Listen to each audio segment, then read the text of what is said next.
ازيكم عاملين ايه؟ يا رب تكونوا بخير. فيديو جديد مع قناة يوميات حنان في المطبخ. النهاردة هنعمل نوع مشهور جدا ومرتبط بالأعياد، حاجة حلوة جدا ولذيذة، وهي اسمها الغريبة. الغريبة حاجة كده من النواعم تبع قسم البسكوتات والحاجات الحلوة والبيتي فور واللانكشاير والحاجات اللي بتتعمل في العيد. كل سنة وانتم طيبين. مقدارنا النهاردة سهل جدا وبسيط. يلا ندخل ونشوف المقادير بتاعتنا هي ايه. انزل لنا بالانترو يا ابني بعد الجمال والذوبان ده، حاجة كده تفتح النفس بصراحة. سمي بسم الله.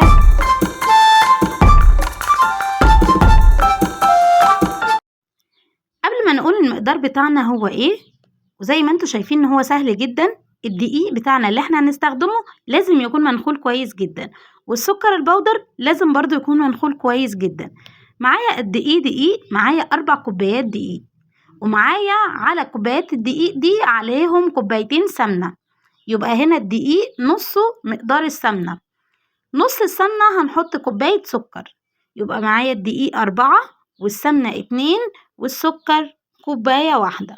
السمنة بتاعتي لازم تكون طالعة من التلاجة، دي كمان هنا فكة شوية، فانت لازم يكون متكتلة معاكي. هنجيب السمنة والسكر نضربهم كويس جدا بالمضرب او بايدك او باي حاجة. تمام.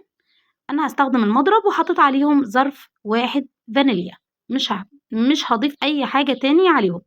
يبقى المقدار بتاعي 4 كوبايات دقيق، نص الدقيق هيبقى سمنة اللي هي كوبايتين، ونص السمنة هيكون معايا سكر بودر اللي هي كوباية. تمام. هنضرب كويس جدا لحد ما يبقى معايا قوام كريمي ولونه كمان افتح. وعايزه اقول لكم حاجه، نصيحه مني، استخدموا السمنه اللي هي لونها ابيض، ما يكونش لونها اصفر في الغريبه، علشان دي هتفرق معاكي في النتيجه. هتكون معاكي الغريبه ما شاء الله لونها فاتح جدا وبيضه، مش غامقه. ودي طبعا اصول الغريبه.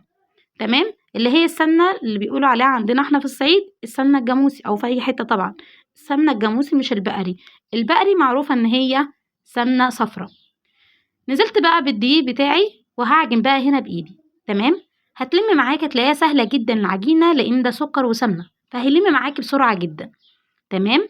عايزه اقولك اتبع الخطوات، المقدار سهل جدا، حاجه مش مكلفه. ممكن تكون مكلفه معاكي شويه في السمنه، بس صدقيني حلوه جدا ونتيجتها مضمونه.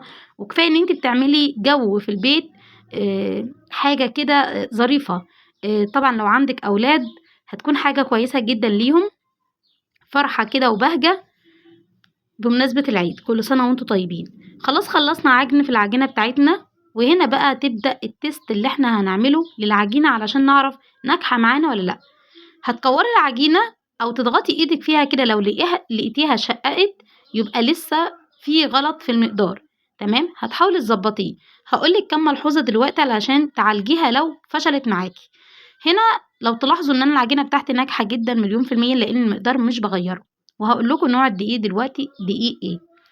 اول حاجه السمنه بتاعتك طبعا لازم تكون طالعه من التلاجة، تكون متكتله مش سايله. تمام. يعني ممكن حد يقول لي طب انا اسيح السمنه واستخدمها، لا، الغريبه لازم تكون سمنه ساقعه. تمام. الدقيق بتاعك لازم يكون درجه نظيفه، اللي هو اسمه دقيق فاخر. تمام. ما يكونش دقيق درجه تانية ولا تالتة يكون لونه غامق، لا مش هيبقى حلو. تمام يا ست الكل. لحد كده معاكي سرين لازم، اللي هي السمنة وكمان الدقيق بتاعك. والسمنة لازم تكون لونها أبيض علشان تبقى حلوة معاكي. دي النتيجة بتاعتي، أتمنى تعجبكم. أنا ما لقيتش بصراحة، ما كانش متوفر عندي أي نوع مكسرات أضيفه عليها. وأسيبكم في رعاية الله.